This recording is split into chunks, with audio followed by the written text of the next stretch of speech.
Welcome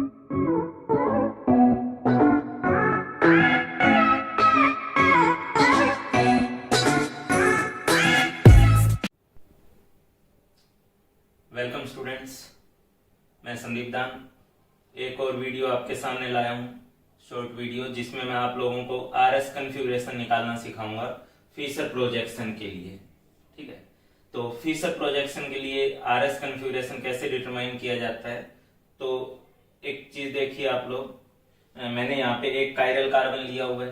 पहले तो मैं इतनी उम्मीद आपसे करता हूँ कि आपको ये तो पता ही है कि आरएस कॉन्फ़िगरेशन जो है वो हम किसी कायरल कार्बन के रिलेटिवली देते हैं। ठीक है, कायरल कार्बन जिसके चारों ग्रुप अलग होंगे, तो अगर उसके चारों ग्रुप अलग होते हैं तो उस कंडीशन में वो डिफरेंट स्पेशियल अरेंजमेंट ले सकता है, और उन डिफरेंट स्पेशियल अरेंजमेंट को एक रिलेटिवली डिफरेंशिएट करने के लिए हम लोग इस आर और एस कॉन्फ़िगरेशन को यूज करते हैं। ठीक है, तो मान लो मैंने यहाँ पे एक ये कायरल कार्बन लिया हुआ है, उसके अबाउट ये फीचर प्रोजेक्शन ड्रॉ किया हुआ है। ठीक, तो इस कायरल कार्बन के अबाउट आर या एस कॉन्फ़िगरेशन देने के लिए मैं एक मेथड यूज करता हूं, वो शॉर्टकट के नाम पे बोल रहा हूं, वीसीआर मेथड। तो वीसीआर मेथड क्या है, इसको मैं थोड़ा अच्छे से आप लोगों को एक्सप्लेन कर दे रहा हूं, काफी काम आएगा। वीसीआर एक ऐसा वर्ड है जो जनरली लोगों की जुबान पे रह जाता है। ठीक है, तो अगर ये चीज ध्यान रहेगी तो बहुत सारे बच्चे हैं ऐसे जिनको आरएस कॉन्फ़िगरेशन निकालने करने में काफी दिक्कत होती है, लेकिन इस वीसीआर वर्ड को सिंपली याद रख लेने से हमारा काफी काम आसान हो जाता है। ठीक है, तो सबसे पहला काम जो अपने को इसमें करना होता है वो ये है कि ये जो चार ग्रुप हैं, इन चार ग्रुप की पहले एक प्रियोरिटी ऑर्डर डिसाइड करना होता है। ठीक है, और वो प्रियोरिटी ऑर्डर जो हमें डिसाइड करना है, उस प्रियोरिटी ऑर्डर को मैं बहुत ज्यादा डिटेल में नहीं डिस्कस करने जा रहा, क्योंकि मैं इस वीडियो को शॉर्ट रखना चाह रहा हूं। तो उसके जिस रूल के थ्रू हम प्रियोरिटी ऑर्डर डिसाइड करते हैं उसका वैसे एक मोटा मोटी फॉर्म आपके सामने बताऊंगा। ठीक है, तो इधर ध्यान दीजिए, हम लोग प्रियोरिटी डिसाइड करते हैं CIP रूल के अकॉर्डिंग। ठीक है, CIP में C stand for CAHN, Cahn Ingold prelog. तो कान इन गोल्ड प्रीलोग द्वारा ये रूल बनाया गया है। ठीक है, इस रूल के अंदर जो अगर मैं सिंपली बात करूं तो इसमें ये बोला गया है कि कार्बन के साथ डायरेक्टली जुड़े हुए एटम की जिसका भी एटॉमिक नंबर जिसका सबसे ज्यादा होगा डायरेक्टली जुड़े हुए एटम में, उसकी प्रियोरिटी हाईएस्ट होगी। ठीक है, तो इसमें एटॉमिक नंबर के अकॉर्डिंग प्रियोरिटी दी जाती है। तो अगर अपने बोल रहे हैं इस बेसिस को देखें तो आयोडीन की प्रियोरिटी जो है वो ब्रोमीन से ज्यादा होगी, ब्रोमीन की प्रियोरिटी सल्फर या SH ग्रुप, क्योंकि डायरेक्टली तो सल्फर से ही जुड़ा है। ठीक है, तो सल्फर से ज्यादा होगी। सल्फर या SH ग्रुप की प्रियोरिटी जो है वो ये फ्लोरीन से ज्यादा होगी, फ्लोरीन की प्रियोरिटी OH से ज्यादा होगी, OH की प्रियोरिटी जो है वो NH2 से ज्यादा होगी, NH2 की प्रियोरिटी CH3 से ज्यादा होगी, CH3 की प्रियोरिटी जो है वो H से ज्यादा होगी। ठीक है, तो ये सीधे सीधे एटॉमिक नंबर में है। आयोडीन का एटॉमिक नंबर यहाँ सबसे ज्यादा, फिर उससे कम ब्रोमीन का, ब्रोमीन से कम सल्फर का, सल्फर से कम फ्लोरीन का, फ्लोरीन से कम ऑक्सीजन का, ऑक्सीजन से कम नाइट्रोजन का, नाइट्रोजन से कम कार्बन का, कार्बन से कम हाइड्रोजन का। ठीक है, तो यहाँ पे सीधा सीधा इस चीज को महत्व दिया जाता है कि एटॉमिक नंबर किसका ज्यादा है। ठीक है, जिसका एटॉमिक नंबर ज्यादा होगा डायरेक्टली जुड़े हुए एटम में, उसकी प्रायोरिटी ज्यादा होगी। ठीक है, तो ये मैंने इसको मैं बस बहुत ज्यादा डिटेल में नहीं बता रहा हूँ, एक बहुत शॉर्ट में बता के चल रहा हूँ। ठीक है, अच्छा दूसरा काम अपने को क्या करना होता है, दूसरा काम नहीं मतलब जैसे इनको से हम भी, तो इसी तरीके से कल को अगर मुझे CH3 COOH और मान लीजिए CH2Cl इन ग्रुप की प्रियोरिटी ऑर्डर चेक करना है, तो क्या है कि इसमें पहला एटम जो है वो कार्बन का है, इसमें जो पहला एटम है वो भी कार्बन है, इसमें भी जो फर्स्ट एटम है वो कार्बन है जो डायरेक्टली जुड़ा हुआ है। तो जब डायरेक्टली जुड़ा हुआ एटम पहला एटम अगर सेम होता है तो उस कंडीशन में आप नेक्स्ट हाईएस्ट एटॉमिक नंबर किसका है वो चेक करेंगे। इस केस में कार्बन के साथ नेक्स्ट हाईएस्ट एटॉमिक नंबर जो जुड़ा हुआ है वो हाइड्रोजन का जुड़ा हुआ है, इस केस में नेक्स्ट हाईएस्ट एटॉमिक नंबर जो जुड़ा हुआ है वो ऑक्सीजन का जुड़ा हुआ है, और इस केस में नेक्स्ट हाईएस्ट एटॉमिक नंबर जो है वो क्लोरीन का जुड़ा हुआ है। ठीक है, ये कार्बन 2 हाइड्रोजन से जुड़ा है तो साथ में क्लोरीन से भी जुड़ा है, तो नेक्स्ट हाईएस्ट एटॉमिक नंबर की अगर बात करें तो ये क्लोरीन के साथ है, ये ऑक्सीजन के साथ है, ये हाइड्रोजन के साथ है। तो ऐसी सिचुएशन में इनका प्रायोरिटी ऑर्डर भी उसी एटॉमिक नंबर के अकॉर्डिंग वेरी करेगा। CH3 से ज्यादा प्रायोरिटी ऑर्डर होगा COOH का, उससे ज्यादा प्रायोरिटी ऑर्डर होगा CH2Cl का। ठीक है। हालांकि इसमें डबल बॉन्ड ट्रिपल बॉन्ड को लेके भी कुछ कंसेप्ट देनी होती है, लेकिन मैंने बोला CIP पे मैं ज्यादा डिस्कस नहीं कर रहा हूँ, और अगर करना भी होगा तो आप बोलिएगा तो मैं एक अलग वीडियो बना दूंगा उसका। उसके अलावा आप लोग देखिए, हाँ, अगर एटॉमिक नंबर सेम हो, ठीक है, जैसे हाइड्रोजन ड्यूटेरियम आइसोटोप का केस अगर हो, तो आइसोटोप के केस में फिर उस केस में एटॉमिक मास को अहमियत दी जाती है। हाइड्रोजन से ज्यादा प्रायोरिटी जो है वो ड्यूटेरियम की होगी। तो इसमें मेनली एटॉमिक नंबर के अकॉर्डिंग प्रायोरिटी डिसाइड करी जाती है, ठीक है। तो अब अपने यही करते हैं, सबसे पहले तो जो एग्जाम्पल मैंने वहां उठाया हुआ है, पहले उसका एक प्रायोरिटी ऑर्डर डिसाइड कर लेते हैं, ठीक है। तो यहाँ पे आप लोग देखिए कि इस केस में हाईएस्ट प्रायोरिटी जो है वो आप देख पा रहे हो कि क्लोरीन की है, ठीक है। क्लोरीन का एटॉमिक नंबर सबसे ज्यादा। सेकेंड हाईएस्ट प्रायोरिटी फ्लोरीन की है। थर्ड हाईएस्ट प्रायोरिटी जो है वो CH3 ग्रुप की है, और फोर्थ हाईएस्ट प्रायोरिटी जो है वो हाइड्रोजन की है, ठीक है। तो एक बात बताइए, मैं यहाँ पे लिख दे रहा हूँ, इस कार्बन के अबाउट कुछ ऐसा सीन है। यहाँ पे फर्स्ट प्रायोरिटी का ग्रुप है, यहाँ सेकंड प्रायोरिटी का ग्रुप है, यहाँ थर्ड प्रायोरिटी का ग्रुप है, यहाँ आपके पास फोर्थ प्रायोरिटी ग्रुप है, ठीक है। तो VCR क्या कहता है? VCR क्या स्टैंड करता है? VCR का क्या मतलब है कि आप सबसे पहले देखिए, अगर फोर्थ प्रायोरिटी ग्रुप, ठीक है, फोर्थ प्रायोरिटी ग्रुप जो है, फोर्थ प्रायोरिटी ग्रुप अगर वर्टिकल है, जो कि उस एग्जांपल में है, ठीक है, आप लोग देखोगे फोर्थ प्रायोरिटी ग्रुप जो है वो वर्टिकल है।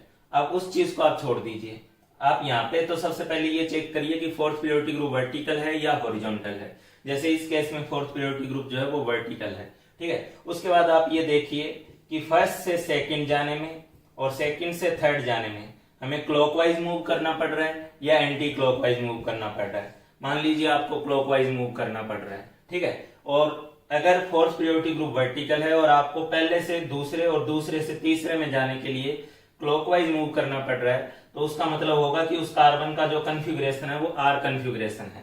जैसे यहाँ पे अगर हम लोग देखें फोर्थ प्रायोरिटी ग्रुप वर्टिकल, ठीक है। अब आप फोर्थ को भूल जाइए, अब आपका काम सिर्फ फर्स्ट सेकंड और थर्ड को देखना है। तो आप देखेंगे कि फर्स्ट से सेकंड जाने में और सेकंड से थर्ड जाने में मुझे कैसे मूव करना पड़ रहा है?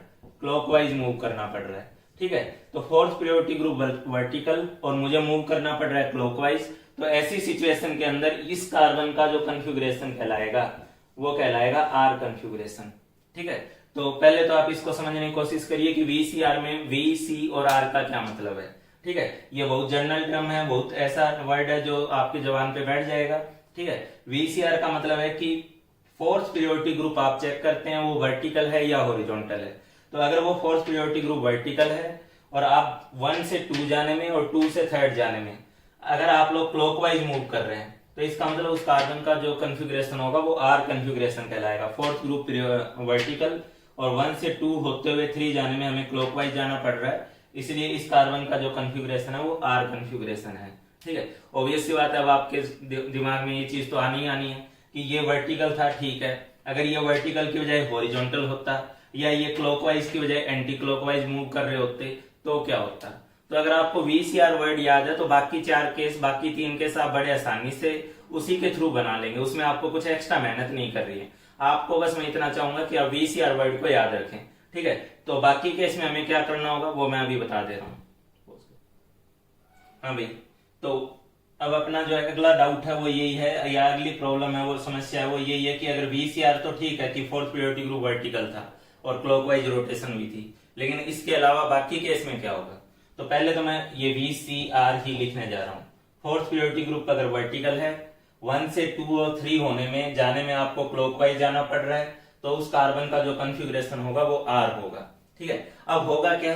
सीधी सी बात है, अगर वर्टिकल फोर्थ प्रायोरिटी ग्रुप आप रखते हैं तो फोर्थ प्रायोरिटी ग्रुप अगर वर्टिकल है लेकिन आप क्लॉकवाइज की बजाय एंटी क्लॉकवाइज चलते हैं, तो ऑब्वियस सी बात है जो कन्फिगरेशन R होना चाहिए था वो कन्फिगरेशन अब जो है S हो जाएगा। तो क्लॉकवाइज अगर R है तो आपको ये BS याद थोड़ा ना करना है। जब क्लॉकवाइज का पता है R है तो एंटी क्लॉकवाइज अपने आप में क्या है? S है। कोई नई बात या कोई बड़ी बात तो है नहीं, ठीक है। या फिर ये फोर्थ प्रायोरिटी ग्रुप वर्टिकल ना होता, फोर्थ प्रायोरिटी ग्रुप अगर हॉरिजॉन्टल होता तो उस कंडीशन में भी आप इसका उल्टा करते, ठीक है। अगर वर्टिकल क्लॉकवाइज R है तो इसका मतलब होगा कि हॉरिजॉन्टल क्लॉकवाइज जो है वो S होगा, ठीक है।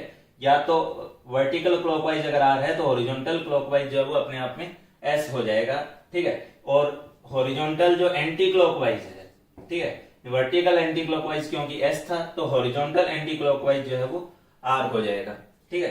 तो आपको अगर वीसीआर याद है तो आप वीसीआर के रिलेटिवली ये तीन चीजें, ये बाकी तीन अपने आप लिख सकते हैं। सी क्लॉकवाइज को एंटी क्लॉकवाइज किया, आर को एस कर दिया, क्लॉकवाइज को क्लॉकवाइज रखा लेकिन वर्टिकल को हॉरिजॉन्टल किया, तब भी हमने आर को एस कर दिया, ठीक है। फिर वही बात है, हॉरिजॉन्टल को हॉरिजॉन्टल रखा लेकिन क्लॉकवाइज को एंटी क्लॉकवाइज किया तो हमने एस को आर कर दिया। तो आप लोग ये, ठीक है, मैंने थोड़ा फैला के लिखा हुआ है, आपको सिंपली क्या ध्यान रखना, आपको ध्यान रखना अगर वर्टिकल क्लॉकवाइज आर है तो वर्टिकल एंटी क्लॉकवाइज एस होगा, अगर वर्टिकल क्लॉकवाइज आर है तो हॉरिजॉन्टल क्लॉकवाइज एस होगा और हॉरिजॉन्टल एंटी क्लॉकवाइज जो है वो आर होगा, ठीक है। तो आपको इसके लिए इन चारों को याद नहीं करना है, मैं बार बार बोल रहा हूं, आपको सिंपली याद करना है वीसीआर, ठीक है। वीसीआर ध्यान रहेगा तो बाकी चीजें आपको समझ में आ जाएगी, ठीक है। वीसीआर रूल के अकॉर्डिंग या इस पूरे रूल के अकॉर्डिंग आपको करना क्या है, कायरल कार्बन के चारों ग्रुप की प्रियोरिटी लिख लेनी है। फोर्थ प्रियोरिटी ग्रुप कहाँ है, वर्टिकल है या हॉरिजॉन्टल है वो देख लेना है, और फोर्थ प्रियोरिटी ग्रुप उसके बाद साइड करके आपको देखना है कि पहले से दूसरे जाने में और दूसरी प्रायोरिटी ग्रुप से तीसरे प्रायोरिटी ग्रुप में जाने पर हमें क्लॉकवाइज मूव करना है या एंटी क्लॉकवाइज मूव करना है, उसके अकॉर्डिंग कॉन्फ़िगरेशन आर होगा या उसके करस्पॉन्डिंग या अकॉर्डिंग कॉन्फ़िगरेशन जो है वो एस होगा। बहुत ही सिंपल सी चीज है, ठीक है। आपको प्रायोरिटी ऑर्डर डिसाइड करना आना चाहिए, जिसके लिए मैं आपको बोलूंगा कि एक बार सीआईपी रूल को अच्छे से पढ़ लें। मैंने बहुत ही बेसिक सा पॉइंट बताया, उसमें मैंने कुछ चीजें उसके अंदर नहीं डिस्कस करी है, मैं इस वीडियो को लंबा नहीं करना चाह रहा, ठीक है। चलो मैं कुछ और एग्जांपल लेता हूं और उसको हम लोग डिस्कस करते हैं कैसे आरएस कॉन्फ़िगरेशन निकाला जाएगा। तो मैंने आप लोगों को एक क्वेश्चन दिया है, ठीक है, इसमें मैंने 3 मॉलिक्यूल्स दिए हैं जिनका आप लोग आर और एस कॉन्फ़िगरेशन डिसाइड करेंगे, ठीक है। इसमें ये कार्बन कायरल कार्बन है जिसपे CH3, CH2, CH3, CN और NH2 ये ग्रुप लगे हुए हैं, ठीक है। इस कार्बन पे हाइड्रोजन लगा है, ड्यूटेरियम लगा है, फ्लोरीन लगा है, CH3 लगा हुआ है। इस कार्बन के ऊपर CH3 है, OH है, हाइड्रोजन है। इस कार्बन के ऊपर Cl है, CH3 है, फ्लोरीन है और बाकी ये ग्रुप है, ठीक है।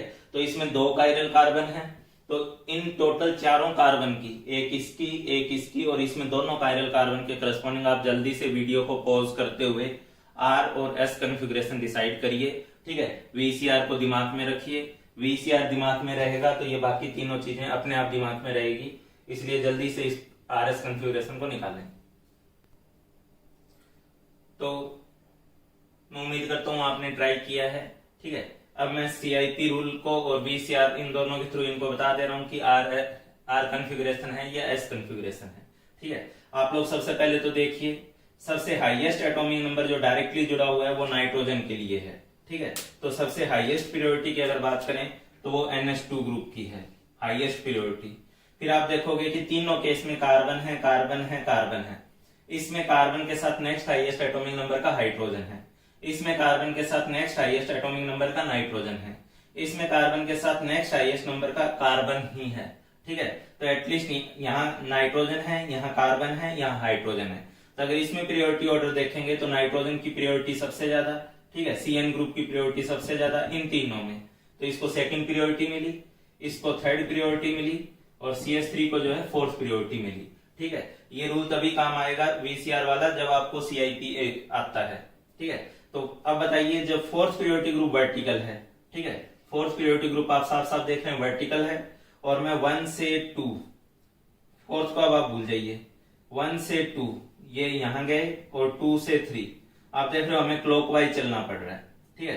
1 से 2, 2 से 3 आपको क्लॉकवाइज चलना पड़ रहा है, तो VC के बाद तुम्हें बताइए VCR, ठीक है। फोर्थ प्रायोरिटी वर्टिकल हो, क्लॉकवाइज रोटेशन हो, तो इसका मतलब आर कॉन्फ़िगरेशन है। तो इस कार्बन का जो कॉन्फ़िगरेशन है वो भी आर कॉन्फ़िगरेशन है, ठीक है। इसी तरीके से हम लोग इसमें डिसाइड करने की कोशिश करते हैं। यहाँ पे हाईएस्ट एटॉमिक नंबर फ्लोरीन का, इसलिए first priority, second highest carbon का, इसलिए सेकंड प्रायोरिटी। हाइड्रोजन ड्यूटेरियम का एटॉमिक नंबर सेम है लेकिन इसका मास ज्यादा होने की वजह से इसका थर्ड प्रायोरिटी, इसकी फोर्थ प्रायोरिटी, ठीक है। तो ऐसी सिचुएशन में हम लोग फोर्थ को देखें तो फिर वो वर्टिकल है, ठीक है। और 1 से 2 और 2 से 3 अब इस केस में भी हमें वर्टिकल होते हुए, फोर्थ प्रायोरिटी ग्रुप वर्टिकल है और हमें 1 से 2, 2 से 3 क्लॉकवाइज ही चलना पड़ रहा है, तो इसका मतलब यहाँ भी VCR फॉलो होगा, मतलब ये भी जो है R कन्फिग्रेशन रखेगा। ठीक है, अब चलो इस पे बात करते हैं। ठीक, इस कार्बन के अबाउट हाईएस्ट एटॉमिक नंबर वाला एटम है ऑक्सीजन। ठीक है, अच्छा उसके बाद देखो यहाँ पे हाइड्रोजन है, यहाँ कार्बन है, यहाँ कार्बन है। ठीक है, तो इस कार्बन के आगे हाइड्रोजन जुड़ा है, इस कार्बन के आगे क्लोरीन जुड़ा है। ठीक है, तो क्योंकि पहला एटम सेम है कार्बन कार्बन, लेकिन नेक्स्ट एटम यहाँ पे प्रायोरिटी ज्यादा रख रहा है क्लोरीन, जबकि इसमें हाइड्रोजन है, तो इसकी प्रायोरिटी होगी सेकंड प्रायोरिटी, इसकी प्रायोरिटी होगी थर्ड प्रायोरिटी, इसकी प्रायोरिटी होगी फोर्थ प्रायोरिटी। ठीक है, तो इस कंडीशन में आप लोग देखोगे कि फोर्थ प्रायोरिटी ग्रुप हाइड्रोजन है। ठीक है, और फोर्थ प्रायोरिटी ग्रुप हाइड्रोजन है और हॉरिजॉन्टल है। ठीक है, उसके बाद आप 1 से 2, 2 से 3 जब जा रहे हैं तो इस केस में भी हमें क्लॉकवाइज ही चलना पड़ रहा है। ठीक है, तो horizontal fourth priority group clockwise चलना है, तो HC के आगे क्या है S। ठीक है, तो इस कार्बन का जो कॉन्फ़िगरेशन होगा वो S कॉन्फ़िगरेशन होगा। ठीक है, अब आप इस पे आ जाइए। इस कार्बन के अबाउट अगर हम लोग बात करें तो इस कार्बन के अबाउट क्लोरीन हाईएस्ट प्रायोरिटी रखेगा। क्लोरीन के बाद अगर मैं बात करूं तो फ्लोरीन सेकेंड हाईएस्ट प्रायोरिटी रखेगा इन दोनों कार्बन में। ठीक है, अब इस कार्बन के अबाउट डिसाइड कर रहे हैं, तो इन दोनों कार्बन में ये कार्बन के साथ OH जुड़ा है और इसमें सिर्फ हाइड्रोजन जुड़ा है, तो ये थर्ड प्रायोरिटी रखेगा और ये जो है फोर्थ प्रायोरिटी रखेगा। ठीक है, यहाँ पे भी वही चीज आ गई है, वर्टिकल फोर्थ प्रायोरिटी ग्रुप जो है वो वर्टिकल है, फोर्थ प्रायोरिटी ग्रुप जो है वो वर्टिकल है, और आपको फर्स्ट से सेकंड और सेकंड से थर्ड जाने में आपको फिर इस केस में भी क्लॉकवाइज ही चलना पड़ रहा है। ठीक है, तो वर्टिकल क्लॉकवाइज यानी VCR, तो इस कार्बन का जो कॉन्फ़िगरेशन होगा वो भी R कॉन्फ़िगरेशन होगा। तो इस सिंपल टर्म्स को ध्यान रखते हुए, VCR को ध्यान रखते हुए आप बहुत आसानी से RS कॉन्फ़िगरेशन निकाल सकते हैं। ठीक है, मैं एक बार फिर लिखना चाहूंगा कि अगर हमें VCR पता है तो हम बाकी अपने आप लिख देंगे। अगर वर्टिकल क्लॉकवाइज R है तो वर्टिकल एंटी क्लॉकवाइज S होगा, अगर वर्टिकल क्लॉकवाइज R है तो हॉरिजॉन्टल क्लॉकवाइज उसका उल्टा S होगा, हॉरिजॉन्टल एंटी क्लॉकवाइज जो है वो R होगा। तो अगर आपको VCR याद है तो आप ये सब कुछ लिख लेंगे और उसके करस्पॉन्डिंगली एटलीस्ट फिशर प्रोजेक्शन में आप लोग बहुत आसानी से कायरल कार्बन का R और S कॉन्फ़िगरेशन निकाल पाएंगे। चलो इससे आगे मैं कुछ और डिस्कस कर रहा हूं। तो RS कॉन्फ़िगरेशन निकालना अपने आप में एक बात है, लेकिन उसके अलावा कुछ ऐसे क्वेश्चंस भी आप लोग जनरली स्टीरियोकेमिस्ट्री में देखते हैं, आइसोमेरिज्म में देखते हैं, जब आपको इस टाइप से 3 स्ट्रक्चर्स दे दी। ठीक है, अब 3 ये जो कॉन्फ़िगरेशंस दे दिए, इसमें आपसे पूछा जाएगा कि फर्स्ट और सेकंड में क्या रिलेशन है। ठीक है, या सेकंड थर्ड में क्या रिलेशन है, या फर्स्ट थर्ड में क्या रिलेशन है। ठीक है, कौन आइडेंटिकल हैं, कौन इनेंशियोमर्स हैं और कौन डायस्टीरियोमर्स हैं। ठीक है, तो आइडेंटिकल या इनेंशियोमर्स या डायस्टीरियोमर्स कैसे फाइंड आउट किया जाता है। ठीक है, तो आप इस कायरल कार्बन का कॉन्फ़िगरेशन निकालें। ठीक है, आप इस कायरल कार्बन का RS कॉन्फ़िगरेशन निकालें। हालांकि और भी तरीके होते हैं, लेकिन मैं इसको ज्यादा सही मानता हूं क्योंकि बच्चे जनरली इसको अच्छे से पकड़ लेते हैं। तो इसका RS निकालें, इसका RS निकालें, इसका RS कॉन्फ़िगरेशन निकालें। ठीक है, मान लीजिए इसका R आ रहा है, ठीक है, इसका निकाले और इसका मान लीजिए R आ गया, तो इसका मतलब यही ना होगा कि ये दोनों आइडेंटिकल है। RS कॉन्फ़िगरेशन इसीलिए तो यूज किया जाता है कि हम एक कॉन्फ़िगरेशन को डिफाइन कर पाए, एक जैसे कॉन्फ़िगरेशन को डिफरेंशिएट कर पाए, दूसरे कॉन्फ़िगरेशन के साथ उसको डिफरेंशिएट कर पाए। ठीक है, तो ये अगर ये और ये अगर सेम आ रहा है कॉन्फ़िगरेशन, R और R आ रहा है, तो ये आइडेंटिकल होगा। लेकिन कल को ये R आ रहा है और ये दूसरा क्या है S आ रहा है, तो आपको पता होना चाहिए कि R की जो मिरर इमेज होती है, मैं इतनी उम्मीद करता हूं, ठीक है, कि आपने इतना स्टीरियो पढ़ा हुआ है कि R की मिरर इमेज जो होती है वो S होती है। ठीक है, तो अगर एक R आएगा और दूसरा जो है वो बदले में S आ रहा है, तो इसका मतलब वो मिरर इमेज है एक दूसरे की। ठीक है, और कार्बन अगर कायरल कार्बन है तो इसका मतलब वो mirror image non super imposable है एक दूसरे के साथ। ठीक है, तो non super imposable mirror image जो होती है वो इनेंशियोमर्स कहलाएंगी। ठीक, और अगर 2 या 2 से ज्यादा स्टीरियो सेंटर्स प्रेजेंट है, ठीक है, 2 या 2 से ज्यादा कायरल कार्बन प्रेजेंट है, तो उस सिचुएशन में जरूरी नहीं है कि एक फॉर्म दूसरे फॉर्म की मिरर इमेज ही हो, ठीक है, कन्फिग्रेशन डिफर करेगा, लेकिन मिरर इमेज होना जरूरी नहीं है, वैसा मैं एग्जांपल के साथ कराऊंगा। तो ऐसे स्टीरियो आइसोमर जो एक दूसरे की मिरर इमेज ना हो, ठीक है, वो डायस्टीरियोमर्स कहलाएंगे। ठीक है, तो पहले सबसे पहले हम इस कंडीशन को देखते हैं कि पहले और दूसरे में क्या रिलेशन है, दूसरे तीसरे में क्या रिलेशन है, पहले तीसरे में क्या रिलेशन है। ठीक है, तो इसका सीधा सा तरीका है कि आप इन सब के करस्पॉन्डिंग आरएस निकालिए। ठीक है, मान लीजिए मैंने यहाँ इसके लिए किया सबसे पहले, तो hydrogen chlorine first priority, chlorine second priority, CH3 third priority, hydrogen fourth priority, पहले से दूसरे से तीसरे में जाने के लिए। ठीक है, आप लोग देख रहे हो यहाँ पे वर्टिकल है और आपको एंटी क्लॉकवाइज चलना पड़ रहा है, तो वर्टिकल एंटी क्लॉकवाइज आप देख पाओगे कि वर्टिकल एंटी क्लॉकवाइज होने का मतलब है कि इस कार्बन का जो कन्फिग्रेशन है वो एस कन्फिग्रेशन है। ठीक है, अब आप इस पे आ जाइए, इसमें first priority chlorine, second priority fluorine, third priority CH3, ये सेकंड वो अलग था, ये प्रियोरिटी है। ठीक है, और यहाँ पे फोर्थ प्रियोरिटी हाइड्रोजन। तो ऐसी सिचुएशन में आप जो है फोर्थ प्रियोरिटी जो है वो हाइड्रोजन है जो कि हॉरिजॉन्टल है। ठीक है, हॉरिजॉन्टल फोर्थ प्रियोरिटी, अब इसे भूल जाइए, 1 से 2, 2 से 3। ठीक है, तो 1 से 2, 2 से 3 आपको चलना पड़ रहा है क्लॉकवाइज, तो हॉरिजॉन्टल क्लॉकवाइज होने का मतलब है वो S होगा। ठीक है, तो HCS, तो इसका मतलब ये कार्बन भी जो है वो S कन्फिग्रेशन रखा है। ठीक है, अच्छा अब इस थर्ड वाले पे आइए, तो यहाँ पे आपकी first priority chlorine, second priority fluorine, CH3 third priority, hydrogen fourth priority. तो आप देखें हाइड्रोजन फोर्थ प्रियोरिटी जो है वो हॉरिजॉन्टल है। ठीक है, हॉरिजॉन्टल है, फिर फर्स्ट से सेकंड और सेकंड से थर्ड जाने में आपको एंटी क्लॉकवाइज चलना पड़ रहा है, इसका मतलब HAR, ये जो होगा इसका कन्फिग्रेशन होगा R कन्फिग्रेशन। ठीक है, तो आप लोग बड़े आराम से बता पाएंगे फर्स्ट एंड सेकंड जो है वो आइडेंटिकल है, ग्रुप भी आइडेंटिकल है वो। ठीक है, तो फर्स्ट और सेकंड आइडेंटिकल कन्फिग्रेशंस हैं। ठीक है, जबकि फर्स्ट एंड थर्ड, ठीक है, मैंने अभी बोला एक कन्फिग्रेशन अगर R है और दूसरा अगर S आ रहा है सेम ग्रुप्स के साथ, तो इसका मतलब वो दोनों एक दूसरे की non super imposable mirror image है। ठीक है, तो फर्स्ट है और थर्ड है। ठीक है, तो फर्स्ट और थर्ड, एक S था दूसरा R था, इसका मतलब ये इनएंशियोमर्स होंगे।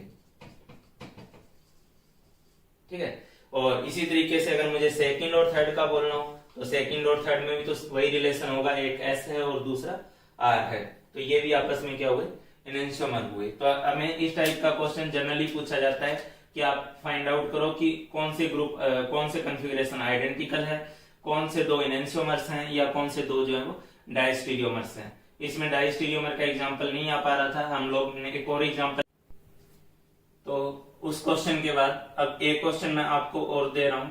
ठीक है, इसमें आपको ये बताना है कि जैसे ये अगर ये फर्स्ट कन्फिग है, ये सेकंड कन्फिग्रेशन है, ये थर्ड कन्फिग्रेशन है, ये फोर्थ कन्फिग्रेशन है। ठीक है, तो अब आप लोगों को बताना है कि फर्स्ट और सेकंड में क्या रिलेशन है, फर्स्ट और थर्ड में क्या रिलेशन है, फर्स्ट और फोर्थ में क्या रिलेशन है। ठीक है, तो इन कन्फिग्रेशन की आपस में रिलेशन बतानी है, आइडेंटिकल है, इनएंशियोमर है या डायस्टीरियोमर्स है। ठीक है, तो उसके लिए आपको करना क्या है, इस केस में बस यही ना है कि यहाँ दो दो कायरल कार्बन है। ठीक है, तो इन दोनों कायरल कार्बन का आप लोग कन्फिग्रेशन निकालें, वो कन्फिग्रेशन यहाँ भी निकालें, वो इधर भी निकालें, वो उस चौथे में भी निकालें। ठीक है, और उन कन्फिग्रेशन को आप लोग रिलेट करें। ठीक है, अगर एग्जैक्टली सेम आ गया है तो इसका मतलब आइडेंटिकल है, एग्जैक्टली मिरर इमेज फॉर्म में आ गया है तो इसका मतलब इनएंशियोमर है, और ना सेम आ रहा है और ना बिल्कुल मिरर इमेज फॉर्म में आ रहा है तो इसका मतलब वो डायस्टीरियोमर है। ठीक है, तो ये अकेला कोई तरीका नहीं है निकालने का, और भी तरीके हैं इसको करने के। ठीक है, लेकिन इसको मैं एक जनरल मेथड मानता हूं जो हर बच्चा कर लेगा। ठीक, आरएस कन्फिग्रेशन निकालते हुए बड़े आसानी से आइडेंटिकल, इनएंशियोमर या डायस्टीरियोमर को पहचाना जा सकता है। आप अपने वीडियो को थोड़ी देर के लिए पॉज करिए और पॉज करते हुए इन सब के बीच के रिलेशन को जल्दी से डिटरमाइन करिए। ठीक है, हाँ भाई, तो मैं उम्मीद करता हूं कि आप लोगों ने इस क्वेश्चन को किया है, और इस बीच में मैंने भी हर कार्बन से रिलेटेड जो भी ग्रुप्स हैं, ठीक है, ऊपर वाले कार्बन से रिलेटेड ग्रुप को मैंने ब्लैक में मार्क किया हुआ है उनके प्रियोरिटी ऑर्डर में, और नीचे वाले कार्बन से रिलेटेड ग्रुप को मैंने ब्लू में मार्क किया हुआ है प्रियोरिटी ऑर्डर में। उम्मीद करता हूं कि वीडियो में कलर डिफरेंशिएट हो रहा होगा। ठीक है, तो मैं सबसे पहले अगर इस ग्रुप की बात करूं तो इस कार्बन के ऊपर क्लोरीन जुड़ा था जो फर्स्ट प्रियोरिटी रखेगा, दोनों तरफ कार्बन कार्बन जुड़े थे, लेकिन इस कार्बन में नेक्स्ट एटम ब्रोमीन था। ठीक है, जबकि इसमें नेक्स्ट एटम हाइड्रोजन था, तो ये सेकंड प्रायोरिटी, ये third priority, hydrogen fourth priority, ठीक है। तो इसमें आप लोग देखोगे, और इस कार्बन में अगर बात करूं तो इस कार्बन में highest atomic number bromine, second highest fluorine, हालांकि यहाँ क्लोरीन है लेकिन वो जो है क्लोरीन डायरेक्टली इस कार्बन से नहीं जुड़ा है, इस कार्बन से पहले कार्बन जुड़ा है, कार्बन के आगे क्लोरीन है, ठीक है। तो डायरेक्ट जुड़े हुए एटम के हिसाब से ये सेकंड प्रायोरिटी रखेगा, फिर carbon with chlorine third priority रखेगा, carbon with hydrogen fourth priority रखेगा, ठीक है। तो इस हिसाब से अगर हम लोग यहाँ पे देखें, ठीक है, मैंने अभी बोला था हम लोग VCR को याद रखते हैं, ठीक है। VCR याद है तो वर्टिकल एंटी क्लॉकवाइज S हो जाएगा, हॉरिजॉन्टल क्लॉकवाइज जो है वो S हो जाएगा, हॉरिजॉन्टल एंटी क्लॉकवाइज जो है वो R हो जाएगा। VCR याद रखना बस। तो यहाँ पे फोर्थ प्रायोरिटी ग्रुप हॉरिजॉन्टल और हमें मूव करना पड़ रहा है क्लॉकवाइज, तो इसका मतलब ये जो कॉन्फ़िगरेशन आया है इस कार्बन का कॉन्फ़िगरेशन वो अपने आप में S कॉन्फ़िगरेशन है, ठीक है, ये S कॉन्फ़िगरेशन आया है। उसी तरीके से अगर मैं, ठीक है, मैं यहाँ लिख दे रहा हूं एक कॉन्फ़िगरेशन ऐसा है ऊपर वाला, ठीक है। अब यहाँ पे बात करते हैं इस कार्बन के रिलेटिवली अगर हम लोग देखें तो फोर्थ प्रायोरिटी ग्रुप वर्टिकल है और हम लोगों को फर्स्ट से सेकंड जाने में और सेकंड से थर्ड जाने में, ये थर्ड है, ठीक है। तो फर्स्ट से सेकंड जाने में और सेकंड से जो है थर्ड जाने में हमें कैसे मूव करना पड़ रहा है, फर्स्ट से सेकंड, सेकंड से थर्ड, ठीक। तो अपने को मूव करना पड़ रहा है एंटी क्लॉकवाइज, ठीक है। तो वर्टिकल रखते हुए एंटी क्लॉकवाइज चलना पड़ रहा है, फोर्थ प्रायोरिटी ग्रुप वर्टिकल और हमें मूव करना पड़ रहा है anti clockwise. Vertical anti clockwise के नाते ये ग्रुप भी कैसा हुआ, S हुआ, ठीक है। फर्स्ट से सेकंड, सेकंड से थर्ड S कॉन्फ़िगरेशन रखेगा, ठीक है। अब इसी तरीके से इस पे आ जाते हैं, ठीक है। इसमें अगर बात करें तो इस कार्बन के रिलेटिवली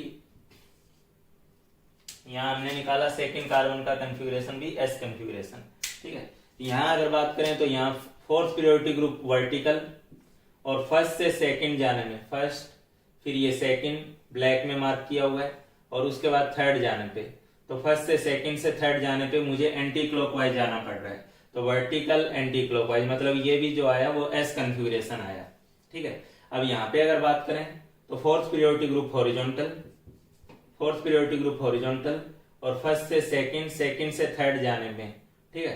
तो हॉरिजॉन्टल क्लॉकवाइज मुझे जाना पड़ रहा है, तो हॉरिजॉन्टल क्लॉकवाइज का मतलब ये भी जो है HCS आया, ठीक है। तो यहाँ भी जो कॉन्फ़िगरेशन आया वो S और S आ गया, ठीक है। उसी तरीके से यहाँ पे अगर मैं बात करता हूँ तो इस कंडीशन में आप अगर पहले ऊपर वाले कार्बन के रिलेटिवली ब्लैक मार्किंग को देखेंगे तो ये फर्स्ट, ये सेकंड, ये थर्ड, ये fourth, fourth priority group horizontal first से सेकंड होते हुए थर्ड जाने में, ठीक है।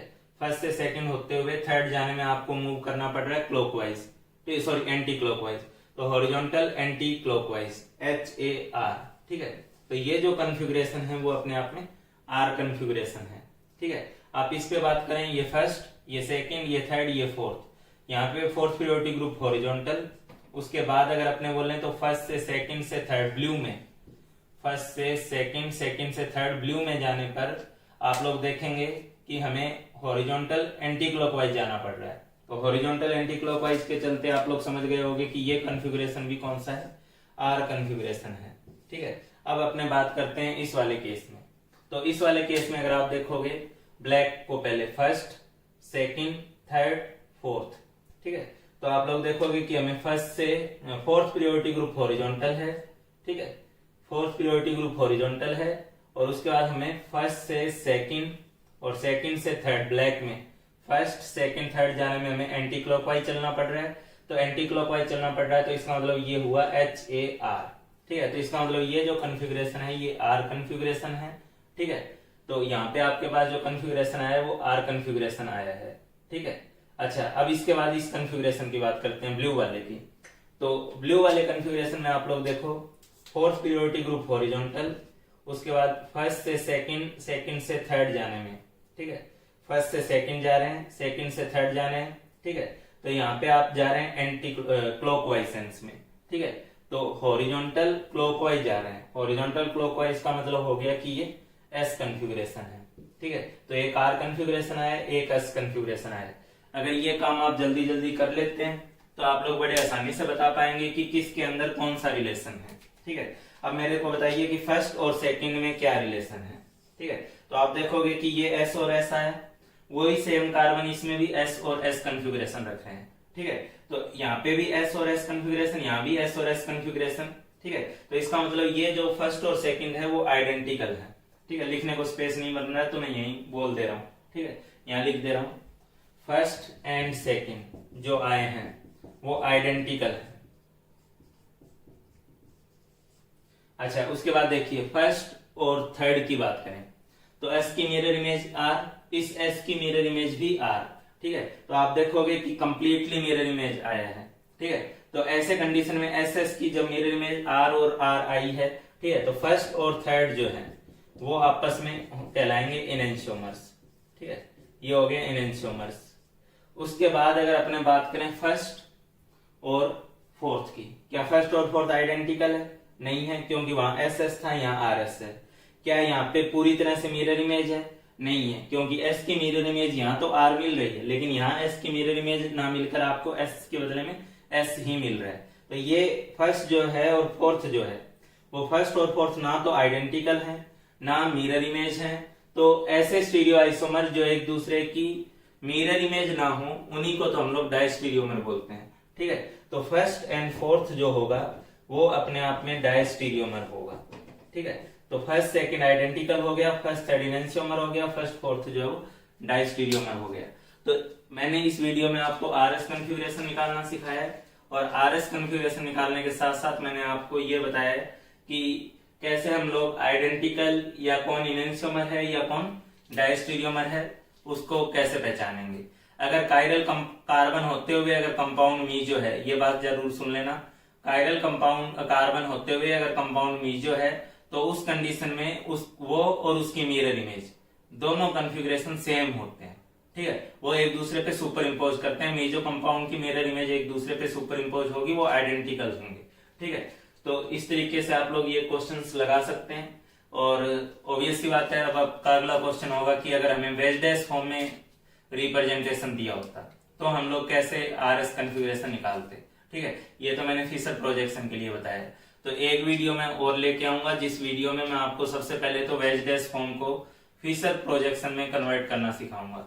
और फिशर प्रोजेक्शन आने के बाद आपको VCR वाला मेथड पता है तो आप चुटकियों में उसका RS कॉन्फ़िगरेशन वगैरह जो है वो डिटरमाइन कर सकते हैं। ठीक है, तो VCR वर्ड को ध्यान रखें, RS कॉन्फ़िगरेशन निकालने में काफी हेल्प हो जाएगी। बाकी नेक्स्ट वीडियो में।